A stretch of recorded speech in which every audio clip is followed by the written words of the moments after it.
Shalom Bapak Ibu Saudara yang dikasihi Tuhan.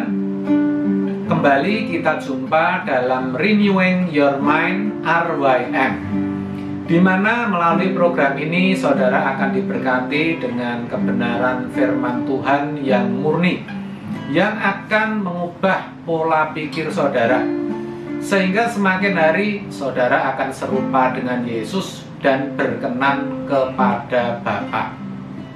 Sebelum kita mulai, saya ajak terlebih dahulu kita berdoa. Bapa di dalam sorga, sungguh kami bersyukur kalau saat ini kami boleh ada dalam program Renewing Your Mind. Kami rindu belajar kebenaran firman-Mu yang murni. Ambil alih sepenuhnya ya Bapa. Urapilah kami semua, baik anak-Mu yang akan menyampaikan isi hati-Mu, maupun setiap kami yang mengikuti acara ini, sehingga kami boleh mengerti apa yang menjadi kehendak-Mu dan melakukannya di dalam hidup kami. Terima kasih ya Bapa, berbicaralah, kami siap mendengarkan dan melakukannya. Haleluya. Amin. Kalau kita berbicara oleh bilur-bilur Yesus, kamu telah sembuh. Tentu kalimat ini tidak asing lagi bagi kebanyakan orang Kristen. Kenapa? Karena memang banyak pendeta, hamba-hamba Tuhan, para pendoa yang mengucapkan kalimat ini, khususnya dalam KKR kesembuhan yang biasanya diadakan oleh pendeta-pendeta besar. Juga ketika mereka diminta untuk mendoakan orang yang sakit. Jadi tidak heran kalau ada anggapan kalimat oleh bilur-bilurnya kamu telah sembuh memiliki kuasa untuk menyembuhkan penyakit. Dan penyakit yang dimaksud adalah penyakit-penyakit fisik saudara, penyakit jasmani, mulai dari sakit gigi, diare, demam, vertigo, migrain, sampai penyakit-penyakit kronis atau penyakit berbahaya seperti jantung, getah bening, apalagi saudara, tumor, kanker ganas. Memang ada yang sembuh. Saya katakan ada, karena memang ada juga yang tidak sembuh. Saya mendengar dan melihat orang gagal mendapatkan kesembuhan meskipun sudah menghadiri KKR kesembuhan. Bahkan tidak sedikit mereka yang sudah didoakan oleh banyak pendeta, saudara. Bukan berarti saya tidak percaya adanya karunia kesembuhan yang diberikan Tuhan kepada hamba-hambanya, di mana mereka bisa berdoa untuk orang sakit dan sembuh, atau tumpang tangan orang sakit sembuh. Bukan saudara, tentu saya percaya adanya karunia itu. Tetapi pernahkah saudara berpikir bahwa anak yang masih SD berkata, Tuhan tolong papaku yang sakit, Tuhan tolong sembuhkan mamaku yang sakit, tanpa menggunakan kalimat oleh bilur-bilur Yesus, dan ternyata sembuh tuh saudara? Atau orang-orang sederhana, orang-orang yang sudah umur, yang tidak pandai berbicara, mungkin hanya berkata, Tuhan tolonglah penyakitku ini, tapi sembuh tuh saudara? Kalau saudara mau perhatikan orang-orang yang bukan orang Kristen, tentu ada juga di antara mereka yang berdoa untuk kesembuhan. Mereka tidak mungkin mengatakan oleh bilur-bilurnya kamu telah sembuh, tetapi faktanya ada yang sembuh loh saudara. Nah, yang jadi pertanyaan adalah apakah kalimat bilur-bilur Yesus yang menyembuhkan atau oleh bilur-bilurnya kamu telah sembuh memiliki kuasa untuk menyembuhkan penyakit? Maksud saya penyakit-penyakit fisik seperti yang sudah kita sebutkan tadi, saudara. Jangan buru-buru menjawab, saudara. Mungkin di antara saudara ada yang dalam hati berkata, oh ya bisa. Mungkin saudara berkata seperti itu. Nah, kalau saudara mengatakan atau berpendapat demikian, itu berarti di dalam kekristenan ya ada kata-kata atau kalimat sakti, saudara, yang mana kalau itu diucapkan di dalam doa ketika memohon kesembuhan, maka akan mendatangkan kesembuhan. Dengan demikian berarti menjadi satu keharusan kalau berdoa untuk kesembuhan harus memakai kalimat itu. Tetapi lebih baik untuk mendapatkan jawaban yang tepat, kita harus betul-betul meneliti ayat yang memuat kalimat tersebut. Oleh sebab itu, kita akan baca terlebih dahulu apa yang tertulis di dalam 1 Petrus 2 ayat yang ke-24. Demikian, Ia sendiri telah memikul dosa kita di dalam tubuhnya di kayu salib, supaya kita yang telah mati terhadap dosa hidup untuk kebenaran. Oleh bilur-bilurnya kamu telah sembuh. Nah, Bapak Ibu Saudara, untuk bisa mengerti arti atau maksud dan tujuan ayat itu ditulis dengan benar, tentu kita harus memakai kaidah hermeneutika atau ilmu tafsir Alkitab dengan benar. Juga memperhatikan eksegesa, latar belakang, serta konteks di mana ayat itu ditulis. Tentu dengan hati yang terbuka dan oleh pertolongan Roh Kudus. Saudara, konteks dari ayat tadi 1 Petrus 2 ayat 24 itu sesungguhnya adalah penderitaan Kristus yang harus dijadikan teladan, di mana Ia taat dalam menjalani penderitaannya. Ketika Ia dicaci maki, Ia tidak membalas dengan caci maki.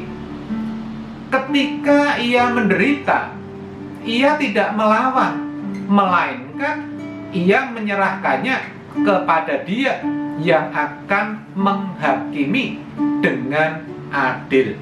Itu tertulis dalam 1 Petrus 2 ayat yang ke-23. Jadi ayat sebelumnya, saudara, barulah muncul ayat yang ke-24 yang tadi, yang berbunyi, Ia sendiri telah memikul dosa kita di dalam tubuhnya di kayu salib, supaya kita yang telah mati terhadap dosa hidup untuk kebenaran. Oleh bilur-bilurnya kamu telah sembuh. Dikatakan ia sendiri telah memikul dosa kita di dalam tubuhnya di kayu salib. Maksudnya Yesus sengsara karena salah kita. Yesus menderita karena dosa kita. Yesus disalibkan karena menggantikan tempat kita menjalani hukuman dosa yang seharusnya kita jalani. Lalu tadi dikatakan supaya kita yang telah mati terhadap dosa. Saya ulang, supaya kita yang telah mati terhadap dosa. Artinya supaya saudara dan saya yang sudah ditebus dosanya, yang sudah mendapatkan pengampunan karena karya salib Kristus, yang sudah bebas dari dosa. Begitu maksudnya. Kalimat selanjutnya dikatakan supaya kita hidup untuk kebenaran. Artinya tidak berbuat dosa lagi. Begitu, saudara. Dan kalimat terakhir, barulah oleh bilur-bilurnya kamu telah sembuh. Kalau saudara membaca dengan seksama, ya, saudara akan tahu bahwa sesungguhnya oleh bilur-bilurnya kamu telah sembuh. Ini kalimat tambahan, saudara. Kalimat tambahan. Sesungguhnya hanya dipakai sebagai tekanan untuk menguatkan apa yang sudah dituliskan di kalimat sebelumnya. Oleh bilur-bilurnya kamu telah sembuh. Itu cuman kalimat tambahan, sekali lagi, untuk menyadarkan. Sekali lagi, untuk menyadarkan. Menyadarkan siapa? Menyadarkan orang-orang Kristen bahwa mereka, bahwa saudara dan saya sudah terbebas dari dosa. Itu maksudnya. Jadi oleh bilur-bilur Yesus kamu telah sembuh. Itu bukan berarti kalau kita memiliki penyakit-penyakit jasmani, penyakit-penyakit fisik, lalu kalimat itu memiliki kuasa untuk menyembuhkan. Sejatinya, sebenarnya maksudnya bukan seperti itu, saudara. Tetapi, saudara, banyak orang Kristen yang tidak mengerti akan hal ini. Kenapa kok bisa sampai nggak mengerti? Nah, karena sukanya pilih-pilih ayat, saudara. Sukanya potong-potong ayat. Kalau bicara 1 Petrus 2 ayat 24, yang disukai ya kalimat terakhir itu. Maka yang dihafal, yang dimengerti ya kalimat itu. Oleh bilur-bilurnya kamu sembuh. Tidak memperhatikan konteksnya, tidak melihat kalimat sebelumnya, sehingga pemahamannya jadi salah, saudara. Dipikir itu terkait dengan penyakit jasmani. Makanya kalau baca ayat harus utuh, lihat konteksnya. Karena kalau kita salah di dalam memahami satu ayat, berarti kita gagal untuk mengerti kehendak Allah. Dan kalau kita gagal mengerti akan kehendak Allah, maka tentu kita kelak akan ditolak dan tidak dikenal oleh Allah, saudara. Dan itu sangat menyakitkan, saudara. Jadi sekali lagi saya mau tekankan dan saya mau ingatkan kepada saudara bahwa oleh bilur-bilur Yesus kamu telah sembuh, itu tidak ada kaitannya dengan penyakit-penyakit jasmani saudara atau kesembuhan secara fisik. Tetapi artinya bahwa saudara dan saya sudah dibebaskan dari dosa. Semua dosa manusia itu sudah selesai, sudah dipikul oleh salib Kristus. Hal itu dinyatakan dengan jelas di dalam Yohanes 1 ayat 29. Demikian saudara, pada keesokan harinya Yohanes melihat Yesus datang kepadanya dan ia berkata, "Lihatlah Anak Domba Allah yang menghapus dosa dunia," saudara. Nah, itu berarti kalau kita sadar bahwa dosa kita sudah diampuni, tentu kita tidak akan berbuat dosa lagi.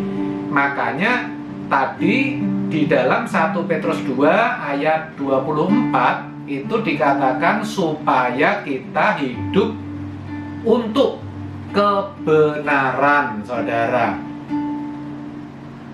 Ya, kita hidup untuk kebenaran. Artinya kita harus bisa hidup seperti Yesus. Yesus yang sudah menderita untuk kita. Kita pun juga harus berani menderita, saudara. Kita harus sadar bahwa sesungguhnya menderita untuk Kristus itu merupakan satu karunia, saudara. Kita akan baca apa yang tertulis di dalam 1 Petrus 2 ayat 19 dan ayat 20 yang demikian bunyinya. Sebab adalah kasih karunia jika seorang karena sadar akan kehendak Allah menanggung penderitaan yang tidak harus ia tanggung.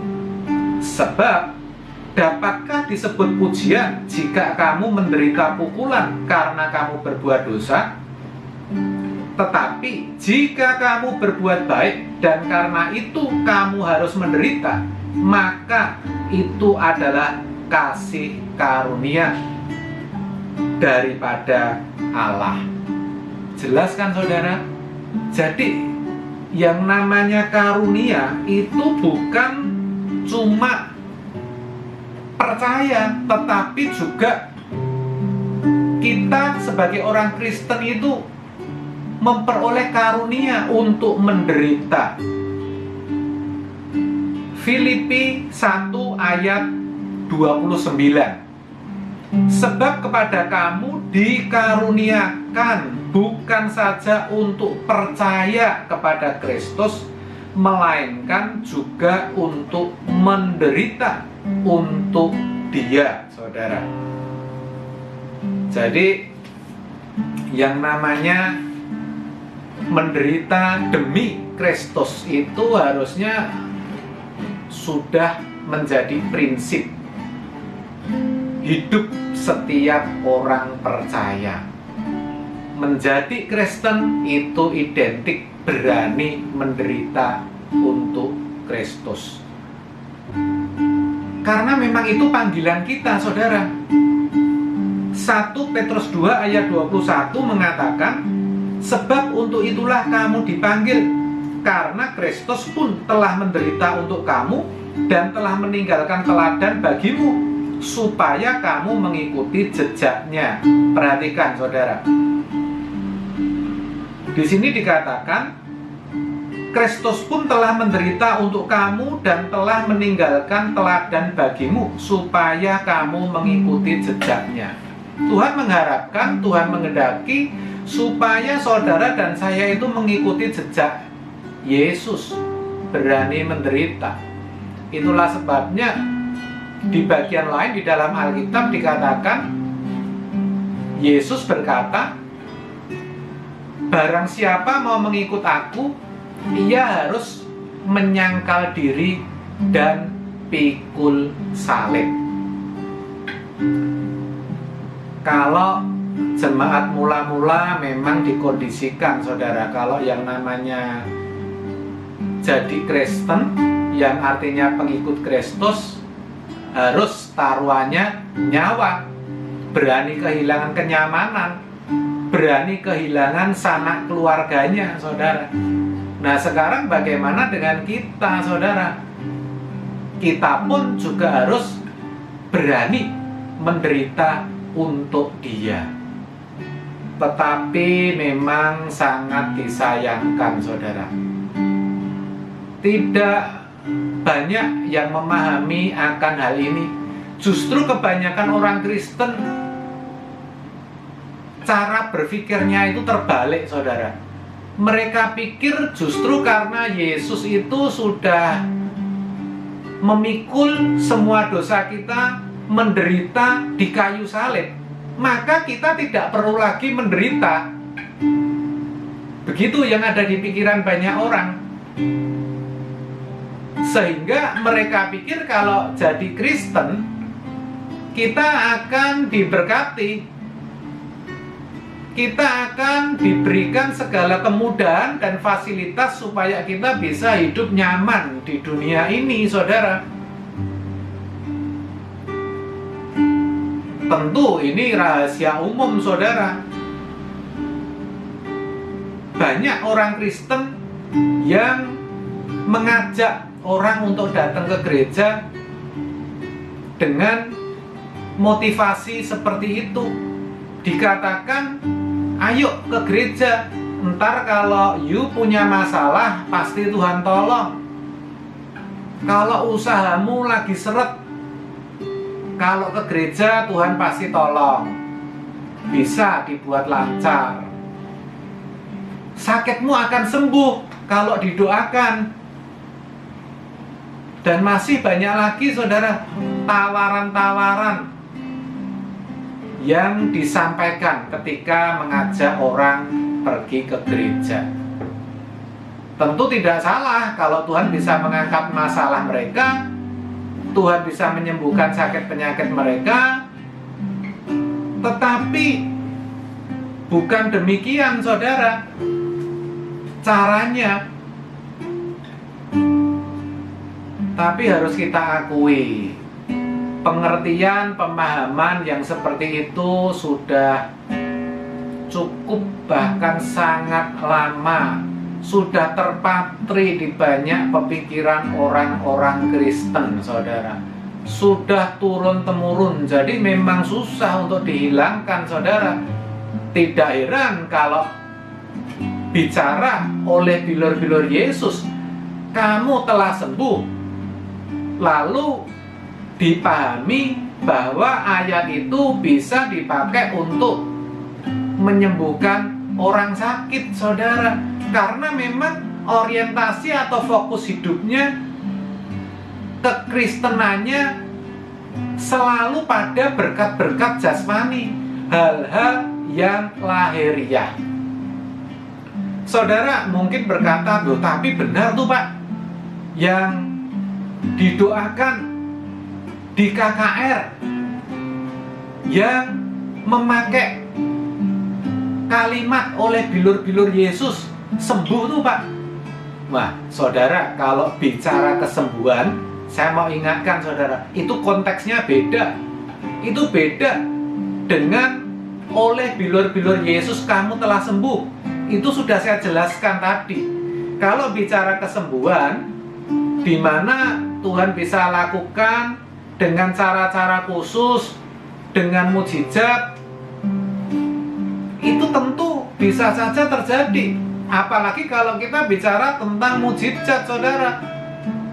Tuhan bisa saja menyembuhkan orang melalui satu mukjizat, dan mukjizat Tuhan tentu tidak dibatasi oleh kondisi-kondisi tertentu, mau yang berdoa anak kecil, mau yang berdoa pendeta, mau dengan kalimat oleh bilur-bilur Yesus ataupun tanpa kalimat itu, bisa saja sembuh. Tetapi kalau bicara mujizat, harus kita tempatkan pada tempat yang semestinya. Saudara, yang namanya mujizat itu seringkali Tuhan pakai agar orang itu mau menerima Injil, agar orang itu mau percaya bahwa Yesus itu Mesias, Yesus itu Juru Selamat. Begitu, saudaraku. Dan tentu saya juga percaya yang namanya mujizat, saudara.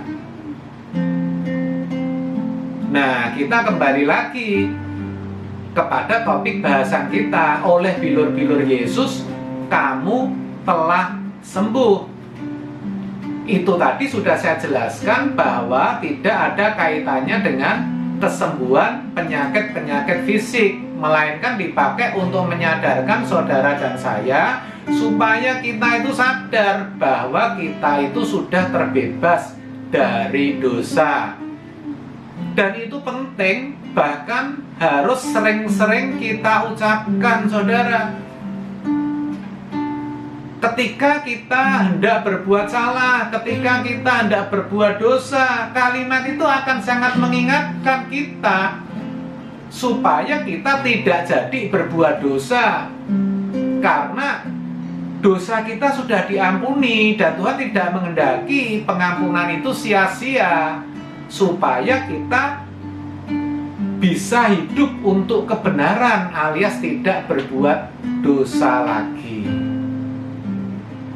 Dengan kalimat itu kita juga diingatkan bahwa kita jangan takut untuk menderita.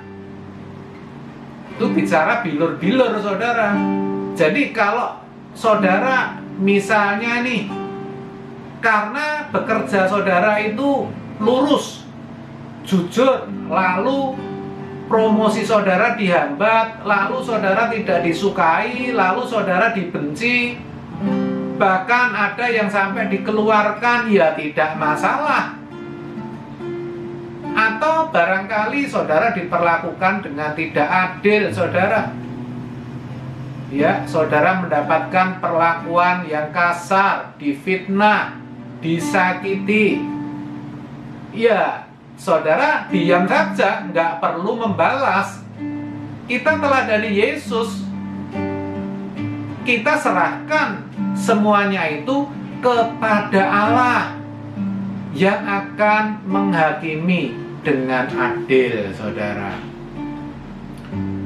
Jadi sekali lagi ingat, saudara, jangan takut untuk menderita demi Yesus.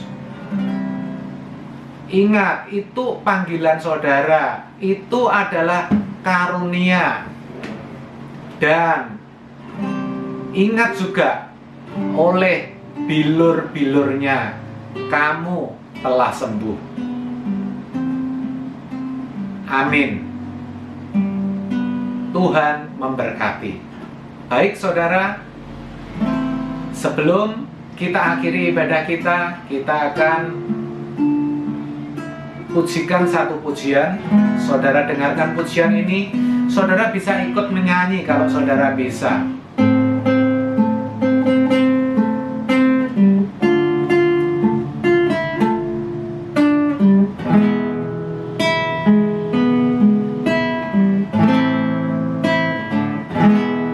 Di tanah terjal berdebu, tertatih-tatih langkahmu, anak manusia, pikul salibnya. Tak sepatah pun keluhmu, walaupun nyeri lukamu, Tuhanku Yesus, Juru Selamatku. Sesungguhnya sengsaramu karena salahku. Sesungguhnya deritamu karena dosaku. Sesungguhnya kedatanganmu gantikan tempatku, agar aku tak binasa.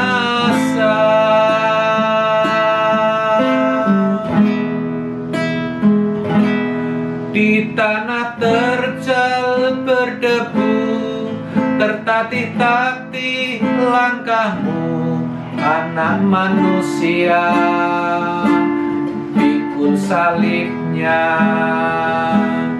tak sepatah pun keluhmu, walaupun nyeri lukamu. Tuhanku Yesus, Juru Selamatku. Sesungguhnya sengsaramu karena salahku. Sesungguhnya deritamu karena dosaku. Sesungguhnya kedatanganmu gantikan tempatku, agar aku tak binasa. Sesungguhnya sengsaramu karena salahku. Sesungguhnya deritamu karena dosaku. Sesungguhnya kedatanganmu gantikan tempatku, agar aku tak binasa. Agar aku tak binasa. Agar aku tak binasa.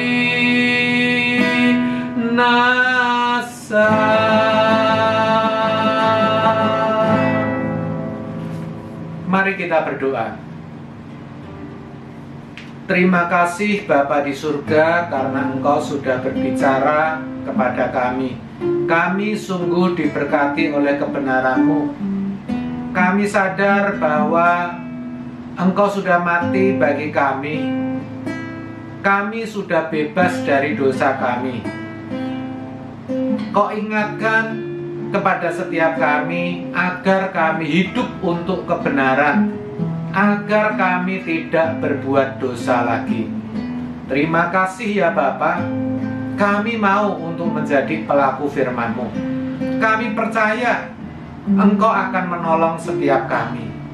Terima kasih ya Bapa. Terima kasih. Dan sebentar, jika kami berpisah satu sama lain, kami serahkan aktivitas kami selanjutnya ke tangan-Mu ya Bapa. Kami percaya Engkau yang akan pimpin dan sertai kami semua. Sekarang Bapak Ibu Saudara, sebelum kita berpisah, terimalah berkat yang daripada Allah Bapa, cinta kasih serta kemurahan dari Tuhan kita Yesus Kristus, dan persekutuan dari Roh Kudus akan menyertai saudara mulai saat ini sampai selama-lamanya. Haleluya, amin. Terima kasih atas kebersamaan saudara. Salam RYM dan sampai jumpa. Tuhan Yesus memberkati.